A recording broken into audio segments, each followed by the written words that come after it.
demokrazia parte hartzaile da alde batetik gaur eguneko gizartea eraldatzeko eta etorkizuneko gizartea eraiki ahal izateko tresna fundamentaletako bat. Gaur egungo errealitatetik abiatuta etorkizuneko otxandio eraikitzeko beharrezkoa da non eritziek eta kontutan hartzie eta horretarako sortu behar da, eraiki behar da tresna bat hori posibilitateko dagoen eta hori guretzat demokrazia parte hartzaile da.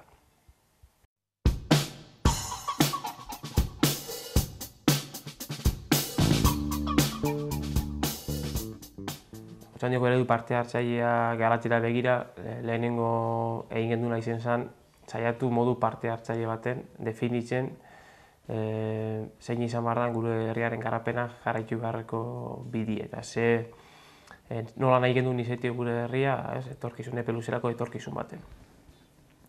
Hori modu partekatu baten definitu ahal izateko, horako prozesu parte hartzaile bat garatu gendun eta bertan parte hartu eben herri baten garapenien zer esana daukaten eragile politiko, ekonomiko, sozial, edukatibo, kultura guztiek.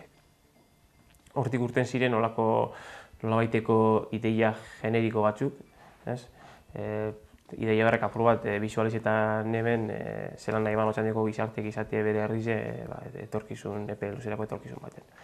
Irudi edo ideia multzo horretatik definitu dira proiektu konkretu batzuk, irudi horiek errealitate edo ideia horrek errealitate bihurtzi helburu daukien proiektu batzuk eta gero hurrengo fase baten egin behar duguna da, oraindik horretan ez garelako hasi, oraintxe bertan hasiko gara, proiektu konkretu horiek herritarrekin, nahi daben herritar guztiekin kontrastatu. Eta horretarako sortu dugu organo berri bat, herritarron kontseilua deitu dutxagun organo bat, eta guretzat organo hori da Otxandioko eredu parte hartzailearen oinarri nagusize. Organo horrek balidauko dauz, epe luzera, Otxandioren garapenien epe luzera begira garrantzia estrategiko daukien proiektu guztizek. Eta, horregatik guretzat organo honek zentralitatea dauko. Bertara erungo dira, hurrengo urtietan, 10 proiektu garrantzitsu, gaur egungo errealitatetik abiatute, hemendik eta 10-15 urteko Otxandio eraikitzie helburu daukien proiektuek. Herritarron kontseiluaz gain, hori esan dugu dela gure eredu parte hartzailean organorik garrantzitsuena, organo gorena, garrantzia berezia daukate guretzat udaleko batzorde informatibo ezberdinek. Azken baten batzorde informatiboen eskutan egongo da gero herritarron kontseiluan onartzen diren proiektu bakoitzaren garapenaren jarraipena egitea, batzorde hauen eskutan egongo da, eta batzorde hauek Otxandion zabalik dauz herritar guztioi, parte hartu nahi dauen herritar guztientzat, eta honek bai eskatzen da beste konpromiso maila bat, herritarron kontseilua organo hori urtean baten edo bitan bildu alda, baina batzorde informatiboek astero izaten dira, eta bertan parte hartziek eskatzen dago konpromiso handiago bat, baina batzorde hauek zabalik dauz herritar guztiei, eta proiektu estrategiko guzti hauen garapenean parte hartu nahi dauen guztiei aukera dauko batzorde informatibo hauen bitartez proiektu horien garapenean parte hartzeko.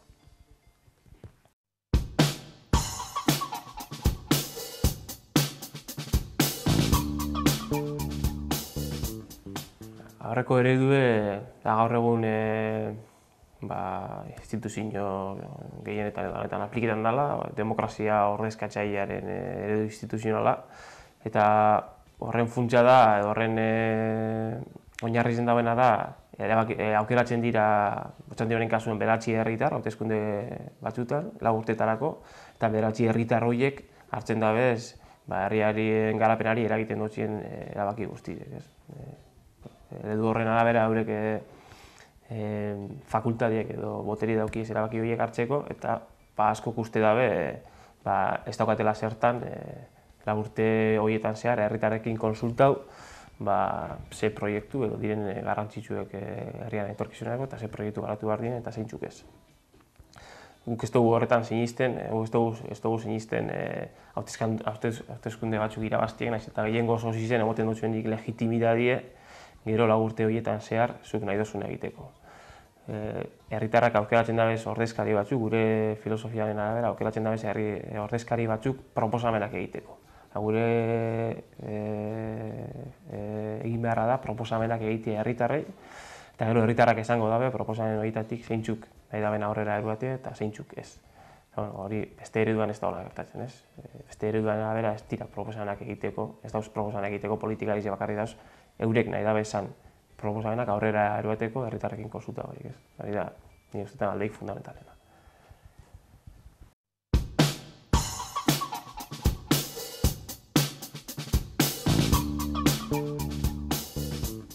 Hemen lehenago kontutan eduki behar da, bai politikariek eta baita gizarte ez dauela prest demokrazia parte hartzailean bizitzeko oraindik, ez?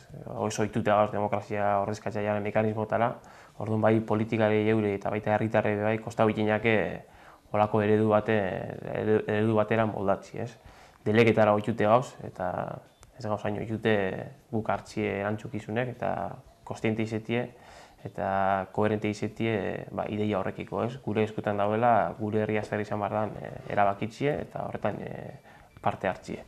Hori holan izen da, nik uste dut Otxandizun egin behar dugun balorazio positibo edala. Jente askok hartu daudelako parte definitu diren organo eta prozesu ezberdinetan, eta gizarteko sektore guztiek egon dira ordezkatute, eta nik uste dut orokorrien emon diren foro ezberdinetan jentiek eduki dauen jarrera eta aportazioen kalidadien uste dut onak izen direla. Kontutan eukite beste realitate hori, oraindik asko falta jakula demokrazia parte hartzailea modu egoki baten garatuko dan eredu batera heltzeko, asko falta jaku eta jentearen kontzientzian gauza asko aldatu behar dira, baina hori kontutan eukitan ikuste dut jentiek ondo erantzun dauela eta espero dugu bebai, herritarrok kontseilua organo horretara eroango diren proiektu ezberdinen eztabaida eta foroetan jentie parte hartze handiz edukiko dauela, azken baten danoi eragiten dozkuen proiektuak erango dirako bertara. Nik uste dut orokorrien balorazio positibo dela.